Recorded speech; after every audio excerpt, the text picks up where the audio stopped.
নীল চিরকুট লেখনীতে নৌসিন আহমেদ রোদেলা। পর্ব সংখ্যা ৩৮। বিষণ্ণ সন্ধ্যার পর রাত নেমেছে শহরে।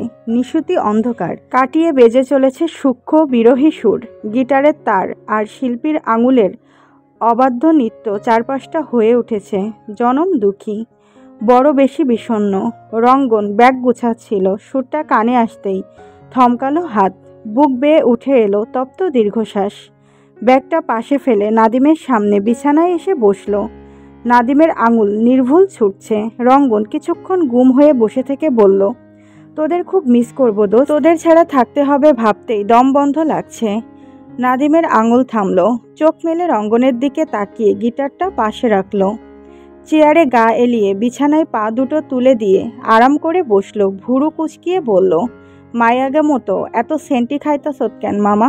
এই জন্যই জিগাই, তোর সব ঠিকঠাক আছে নাকি নাই? আরে আমায় কিন্তু বলতে পারোস, আমি কাউরে কমু না। রঙ্গন নাদিমের পায়ে সজোরে একটা থাপ্পড় দিয়ে বলল, শালা তুই আসলেই ১ নাম্বারের হারামি। লাইফে কোনো সিরিয়াসনেস নেই। কাল পরশু আমি চলে যাব, অথচ তুই ফাজলামি করছিস। সিরিয়াসনেস দিয়া কোন খাল কেটে ফেলবি বাপ? আচ্ছা যা, আমি এখন সিরিয়াস। আয় তোরে একটু আদর কইরা দেই। যাবি গা? দীর্ঘ বিরহের আগে মিষ্টি আদর। রঙ্গন হতাশার দীর্ঘশ্বাস ফেলল। কয়েক সেকেন্ড কটমট করে চেয়ে থেকে ধুম করে লাথি মারল নাদিমের চেয়ারে। নাদিম উল্টে পড়তে পড়তে সামলে নিল। বুকে থুতু ছিটিয়ে বিস্ময় নিয়ে রঙ্গনের দিকে তাকালো। মামা তুমি তো দেখি ভায়োলেন্ট হয়ে যাচ্ছ। এত ভায়োলেন্ট হইলেও কিছু হবে না, আমি চুম্মার বেশি কিছু দিতে পারুম না। রঙ্গনের মেজাজ আরও বিগড়ে গেল। নাদিমের কোমর বরাবর লাথি মেরে উঠে দাঁড়ালো।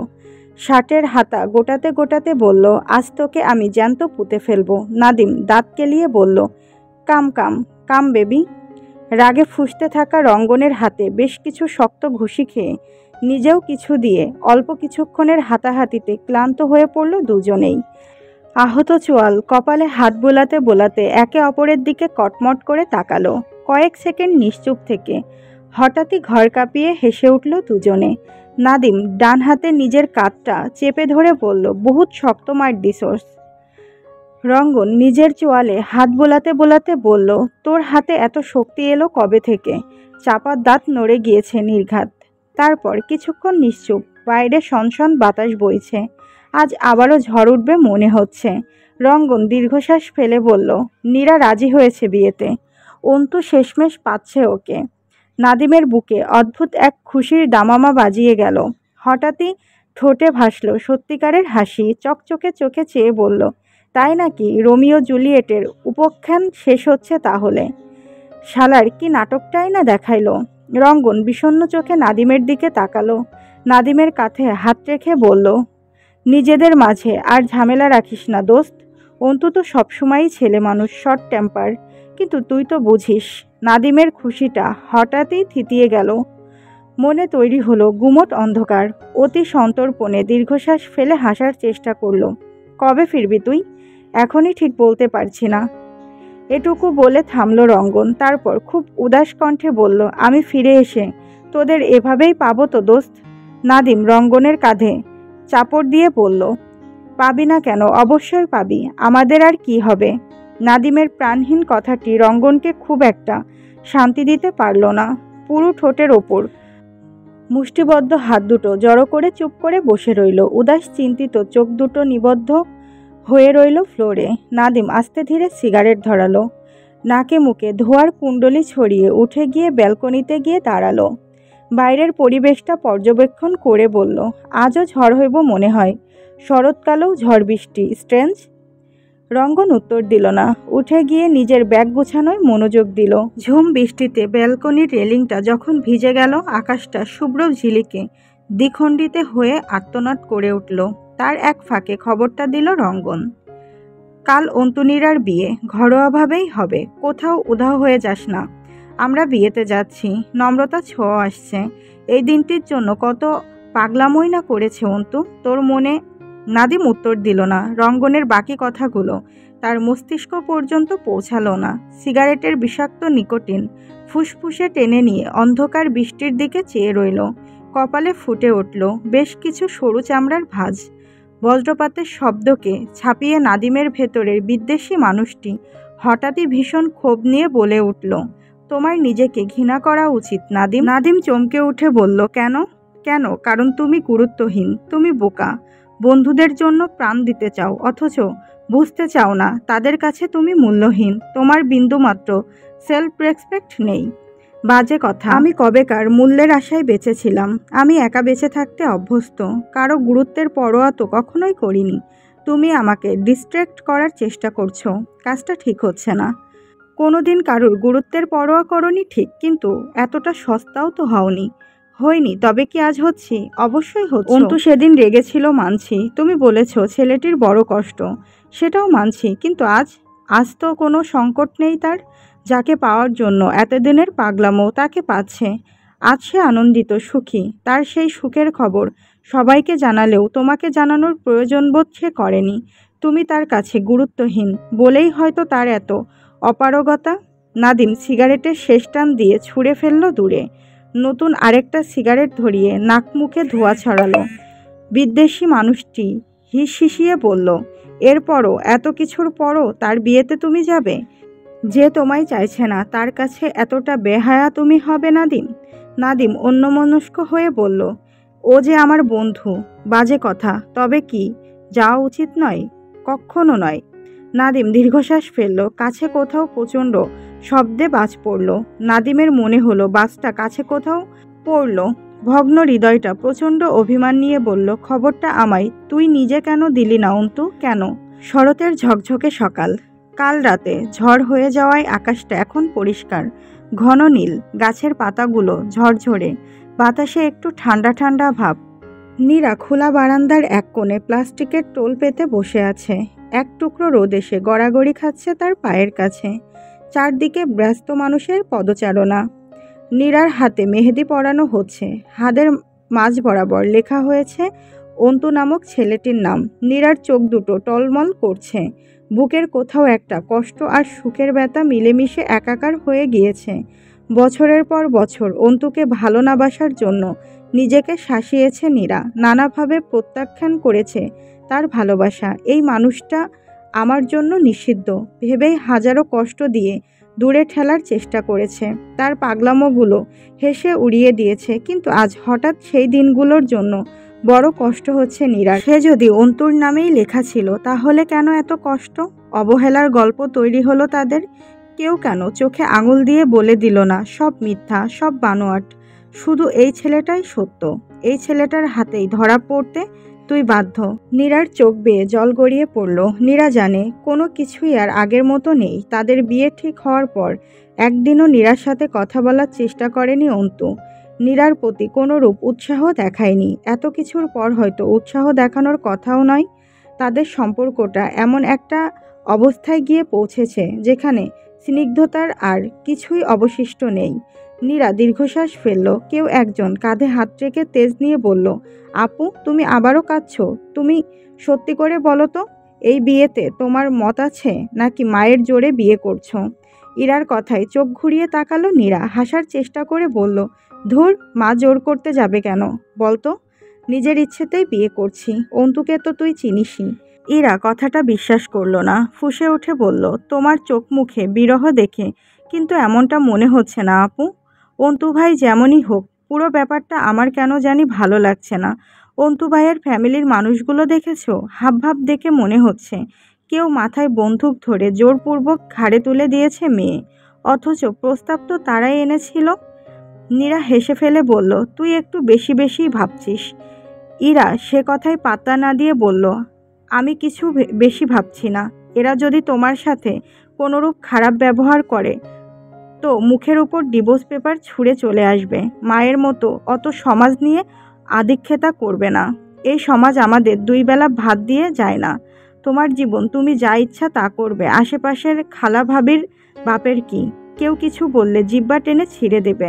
চুপ থাকো বলে এত বলার সুযোগ পাই। কই, আমার সামনে তো বলে না। তোমাদের এই আদিম যুগের আদিক্ষেতাটাই ভালো লাগে না আমার। নীরা এই বিদ্রোহী জেদি মেয়েটির দিকে তাকিয়ে হাসে। ইরার অত্যাধিক তেজি মুখখানার দিকে তাকিয়ে মনে হয়, কেন সে ইরার মতো হলো না? কেন ইরার মতো নিজের উপর প্রতাপ চালানো মানুষগুলোর বিরুদ্ধে ফুঁসে ওঠা শিখল না? ইরার মতো হলে হয়তো নীরাদের সম্পর্কটা এতটা বিষাক্ত হয়ে উঠত না, বরং রূপকথার মতো সুন্দর হতো প্রতিটি পঙ্ক্তিমালা।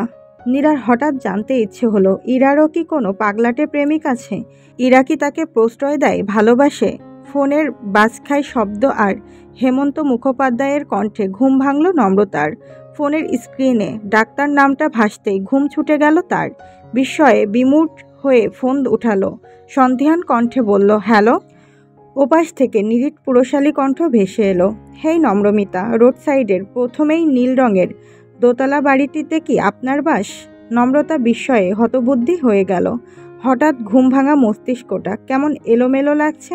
কয়েক সেকেন্ড চুপ থেকে শুধালো, জি, বারান্দায় আসুন। নম্রতা বোকার মতো বলল, কেন, আপনি কি বারান্দায়? হুম, বারান্দায় আপনার জামা, মানে? বারান্দায় আসলেই বুঝতে পারবেন, আসুন। আরফানের তাড়ায় এলোমেলো পায়ে বারান্দায় গিয়ে দাঁড়ালো নম্রতা। নম্রতা রেলিংয়ে ঠেস দিয়ে অলস কণ্ঠে বলল, আসলাম। কথাটা বলেই হঠাৎ চমকে উঠল নম্রতা। মস্তিষ্কের ধোঁয়াশা কেটে যেতেই উৎফুল্ল কণ্ঠে বলল, আপনি কি কোনোভাবে আমার বাসার নিচে, ডক্টর? মাই গড, টি শার্ট আর 2 বেনুনিতে একদম বাচ্চা লাগছে আপনাকে। আপনি এভাবেই ঘুমান রাতে? নম্রতা রেলিংয়ে ঝুঁকে পড়ে নিচের দিকে তাকালো। সাথে সাথেই রাস্তার ওপাশে ফোন কানে আরফানকে দাঁড়িয়ে থাকতে দেখা গেল। গায়ে ঢোলা টি শার্ট, পরনে চেক ট্রাউজার, পায়ে কেটস, ঠোঁটে সকৌতুক হাসি। নম্রতা উচ্ছ্বাস আর বিস্ময় নিয়ে বলল, আপনি আপনি এখানে কিভাবে? কেন, এই এলাকায় কি ডাক্তারদের আসা নিষেধ? কথাটা বলে এদিক ওদিক তাকালো আরফান। তারপর নম্রতার দিকে তাকিয়ে বলল, কই, কোথাও তো সাইনবোর্ড নেই। নম্রতা হেসে ফেলল, ফাজলামো করছেন একটু? এত সকালে এখানে কি চাই? চাইলেই দিবেন নাকি? উফ, কথা ঘোরাচ্ছেন কেন বারবার? আমার বাসা কিভাবে চিনলেন সেটা বলুন। মর্নিং ওয়াকের জন্য বেরিয়েছিলাম, হঠাৎ আপনার বলা রোড নাম্বারটা মাথায় এলো, তাই ভাবলাম আজকের সকালটা আপনার বাড়ির উঠোনেই শুভ হোক। আপনি বলেছিলেন রোডের পাশেই আপনার বাসা। আশেপাশের বাসা খেয়াল করতেই সৌভাগ্যবশত বারান্দার শুকাতে দেওয়া জামাটা চোখে পড়ল। এই জামাটা আপনি 2 দিন পরেছিলেন, আমি দেখেছি। বাপরে! আরফানের মুখভঙ্গি পরিবর্তন হলো। ঠোঁটের কোণে হাসি চেপে বলল, আপনি এভাবেই ঘুমন সবসময়? Looking attractive. নম্রতা নিজের দিকে তাকালো। বারান্দায় ছড়িয়ে রাখা ওড়নাটা দ্রুত হাতে গায়ে জড়িয়ে নিয়ে আর চোখে আরফানের দিকে তাকালো। আরফান হাসছে। আরফান যে ঠোঁট কাটা স্বভাবের লোক তা ধীরে ধীরে বেশ বুঝতে পারছে নম্রতা। লোকটি যখন যা ইচ্ছে তাই বলে, বিন্দুমাত্র অস্বস্তির বালাই নেই। নম্রতা লজ্জাটাকে ঠেলে দিয়ে ঝাঁজ নিয়ে বলল, রাস্তায় দাঁড়িয়ে অন্যের বাড়ির দিকে হা করে তাকিয়ে থাকাই বুঝি ডাক্তারদের স্বভাব? আরফান অবাক হওয়ার চেষ্টা করে বলল, বাড়ির দিকে তাকিয়েছিলাম না তো। আপনি ভুল বলছেন, আমি তো হা করে অন্য কিছু দেখছিলাম। কথাটা বলে আবারও হাসলো আরফান। নম্রতা নাক মুখ ফুলিয়ে বলল, আপনি যাবেন? অবশ্যই যাব, তার আগে বলুন আপনি যাবেন? আমি কোথায় যাব? আমার বাসায়। নম্রতা ভ্রু কুঁচকে বলল, আপনার বাসায় কেন যাব? নিদ্রা আপনাকে দাওয়াত করেছে তাই? নম্রতা ঠোঁট ফুলিয়ে বলল, আজ তো সম্ভব হচ্ছে না। কেন, আপনি ব্যস্ত আজ? আজ নীরার বিয়ে, আমি বিয়েতে যাচ্ছি। আরফান ছোট্ট নিঃশ্বাস ফেলে বলল, আচ্ছা। নম্রতা কয়েক সেকেন্ড চুপ থেকে হঠাৎ বলল, আপনিও চলুন না আমাদের সাথে। যাবেন? Please please. আরফান দুঃখিত কণ্ঠে বলল, আমার তো ছুটি নেই। আপনি সবসময়ই ব্যস্ত থাকেন। নম্রতার কথায় সুপ্ত অভিমানের আঁচ পেয়ে হাসল আরফান। বিয়েটা কোথায় হচ্ছে? নম্রতা উচ্ছ্বাস নিয়ে বলল, রূপগঞ্জ, নীরার গ্রামের বাড়িতে। যাবেন আপনি? আরফান আঁতকে উঠে বলল, রূপগঞ্জ? অত দূর? বিয়ে শেষ করে ফিরতে ফিরতে রাত হয়ে যাবে। নম্রতা মাথা নেড়ে সম্মতি জানিয়ে আরফানের দিকে চেয়ে রইল। নম্রতার মুখে মন খারাপের ছায়া দেখে হতাশ দীর্ঘশ্বাস ফেলল আরফান। কিন্তু কিচ্ছু করার নেই, এভাবে হুট করে ছুটি পাবে না সে। কারো সাথে ডিউটি শিডিউল পরিবর্তন করে নেওয়া যেতে পারে, কিন্তু অত দূর থেকে ফিরে রাতের ডিউটিও ঠিকঠাক হয়ে উঠবে বলে মনে হয় না। তাদের এই নীরবতার মাঝেই পাশের বারান্দা থেকে নিচের দিকে উঁকি দিলেন একজন মধ্যবয়স্ক ভদ্রলোক।